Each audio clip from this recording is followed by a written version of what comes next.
Bonjour, dans ce premier cours, nous allons voir comment réaliser un montage vidéo. Et en séance 1, nous allons voir les préliminaires à cet atelier de montage vidéo. Donc, dans un premier temps, avant même d'ouvrir le logiciel qui va nous servir à effectuer le montage, nous allons réaliser un regroupement de tous les éléments qui nous seront nécessaires pour effectuer ce montage.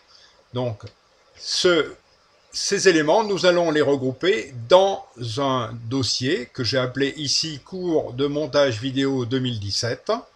Et dans ce dossier, je vais mettre tous les rushs, les vidéos tirées de votre caméra ou de votre appareil photo ou voire de votre smartphone qui seront mis à l'intérieur.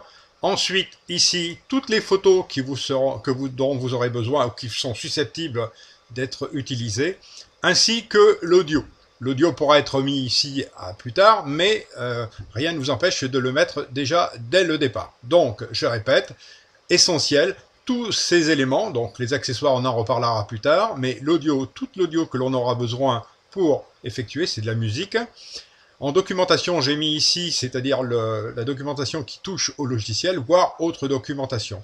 Les films terminés, on ouvre un dossier qui est pour l'instant vide, où on mettra tous les films quand ils seront terminés. Les photos, je vous en ai parlé. Les projets, c'est là que l'on posera tous les documents issus du logiciel qui viendront se mettre ici. Mais je vous l'expliquerai en temps utile. Les rushs, je vous l'ai dit, c'est les vidéos que vous tirez directement de votre appareil photo, votre caméra, voire de votre smartphone. Et les tutoriels, c'est les tutoriels comme celui que je suis en train de faire et que vous pouvez copier et enregistrer ici, voire en télécharger sur Internet. Voilà pour cette partie. Maintenant, le deuxième élément important qu'il faut prendre en compte, c'est le format que vous allez utiliser pour faire votre montage vidéo.